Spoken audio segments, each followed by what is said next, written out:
Bonjour à tous. Phase 2 de la révolte, la révolution jaune est en marche. C'est le prélèvement à la source, c'est-à-dire le racket à la source. Allez, c'est parti.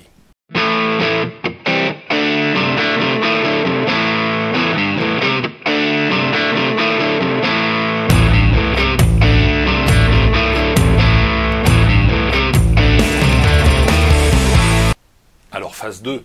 Oui, le racket à la source, le prélèvement à la source, qui va déclencher une nouvelle vague de violence, une nouvelle vague de révolte contre ce système politique complètement pourri.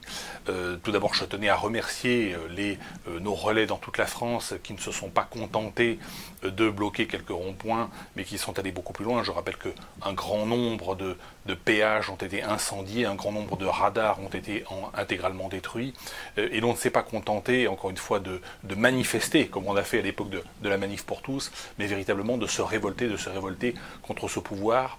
Et le peuple de France aujourd'hui, le peuple des Francs en réalité, est en train de divorcer de cette classe politique et de cette pourriture politique qu'il exploite.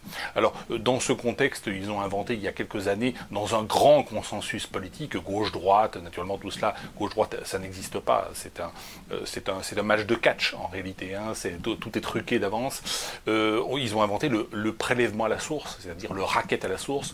Le but est de pomper directement les revenus des Français sans qu'ils aient besoin de faire de déclarations et de reverser au trésor public et ainsi demander peut-être des comptes à l'État, au gouvernement, que fait-on de nos impôts. Ben là, ils seront prélevés, pompés directement à la source, c'est-à-dire qu'on pourra prélever de manière illimitée pour financer naturellement les lobbies, pour financer toutes les lubies gouvernementales, toutes les dépenses et tous les gaspillages, et pour financer la parasitocratie des grandes entreprises, des associations, du milieu politique et syndical, et également la parasitocratie des banlieues. Je note que, encore une fois, les parasitocrates sont extrêmement solidaires les uns des autres.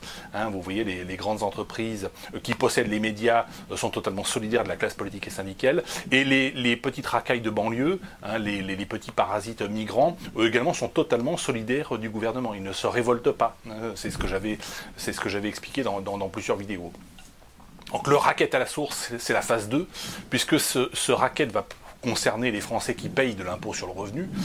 Donc ça ne concerne pas tout à fait le même public que le public des gilets jaunes, qui étaient souvent des petits salariés ou des petits retraités qui ne payaient pas forcément l'impôt sur le revenu. Là, on va taper la classe moyenne. On va taper la classe moyenne, moyenne inférieure, moyenne supérieure. On va taper l'électorat de Macron, on va taper l'électorat qui réside dans les centres-villes, qui réside à Paris, à Lyon, à Marseille, dans les grands centres urbains. Et là, on va voir se développer de nouvelles violences, non plus seulement contre les péages ou contre les radars, mais contre les trésoreries, hein, contre les perceptions, peut-être contre les préfectures, peut-être contre les mairies. Hein, donc on va passer à la phase 2. La phase 2 qui a été décidée, encore une fois, ce racket à la source a été décidé il y a plusieurs années. La légende dit que c'est dans une orgie à Marrakech, où je rappelle qui est la Mecque de la pédophilie internationale et notamment française.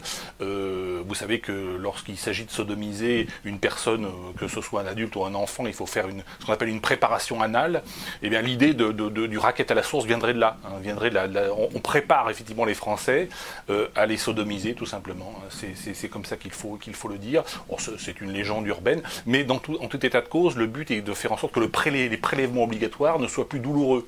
En réalité, cela va réduire fortement le pouvoir d'achat des Français, car beaucoup d'erreurs vont être commises par les entreprises et par Pôle emploi, par exemple, qui reverse aussi, qui prélève également à la source et qui pratique le racket à la source pour le compte du trésor public, parce que les grandes entreprises et les administrations, comme Pôle emploi, ne voudront pas se mettre en défaut vis-à-vis du trésor public. Donc ils prélèveront plus que ce qu'ils doivent, quitte ensuite à faire une régularisation. C'est pour ça que l'Élysée d'ailleurs a mis en place une cellule d'urgence concernant le racket à la source pour apaiser les tensions et pour éviter que la situation dégénère. Mais la situation va dégénérer dans tous les cas de figure. Alors, deuxième phase de la révolte. La troisième phase, ce sera lorsque une grande banque européenne va bientôt faire faillite.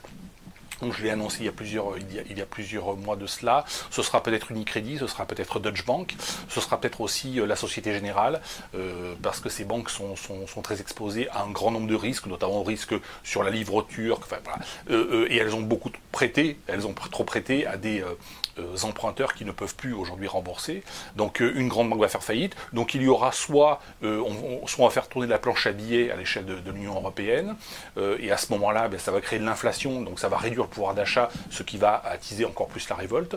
Soit on va vers l'éclatement de la zone euro, et dans ce cas-là, dévaluation monétaire, dévaluation du franc, et là aussi perte de pouvoir d'achat. Dans tous les cas de figure, la perte du pouvoir d'achat va être beaucoup plus forte dans les mois et les années à venir qu'elle ne l'a été au cours des 5 ou 10 dernières années. Il faut savoir qu'on a jusqu'à présent vécu à crédit, l'État a vécu à crédit, les particuliers se sont également endettés à des taux très très bas, dans l'immobilier, dans tous les domaines.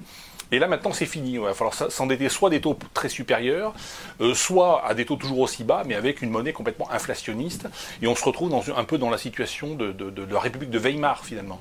Donc voilà la situation dans laquelle se trouve la parasitocratie au pouvoir. Le peuple français est en train de divorcer de cette parasitocratie, c'est une excellente chose. Nous sommes des francs.